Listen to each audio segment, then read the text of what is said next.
Wonderful people, the sharing this day is on this question. Do you think you can starve someone and expect them to bloom? That's the question we are going to be sharing on today.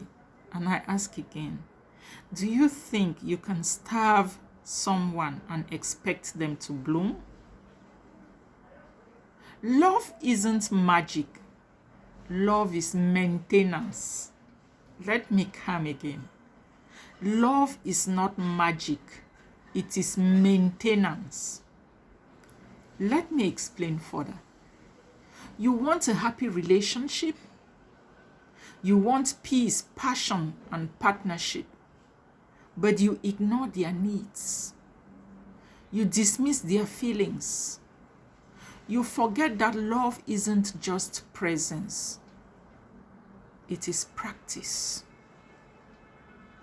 Yes, love is not just presence, it is practice. You practice to be able to understand your partner. You practice to be able to understand their feelings. You practice to be able to, respect their emotions. So it's not just about being present there and then showing up and thinking that, no, it is practice. Because ignoring your partner's needs and still expecting a happy relationship is like ignoring your plant's need or your plant's need for water and still expecting a beautiful garden. It's not possible. Because if you don't water the plants will obviously wither. And so your garden cannot bloom.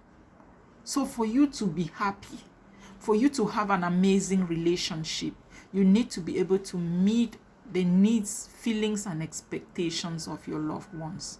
Because if you don't do that, it's like ignoring that your plants need water, yet you expect a beautiful garden. It doesn't work like that.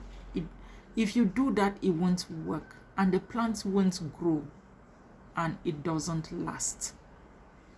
So you can't neglect communication and expect connection.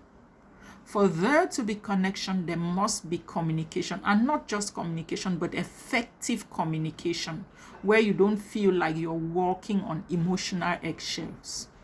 You can't avoid vulnerability and expect intimacy.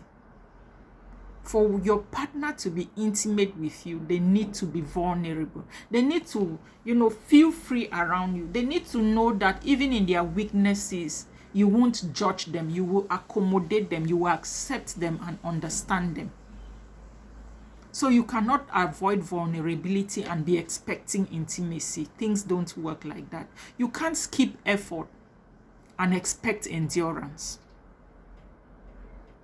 I can only endure if I see you making the effort. But if there is no effort, why do you expect endurance?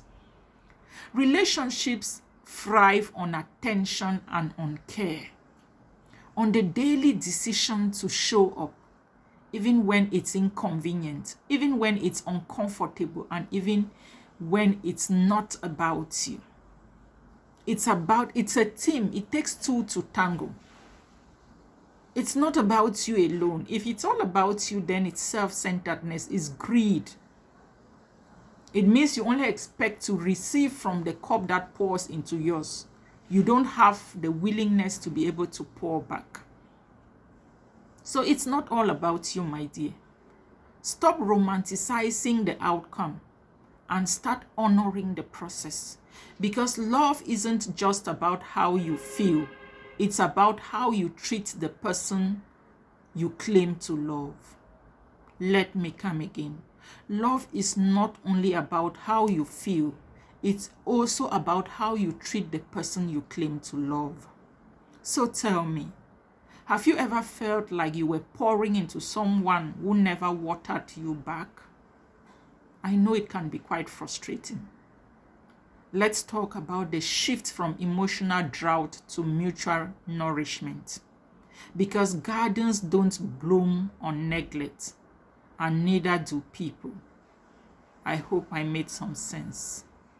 Good morning.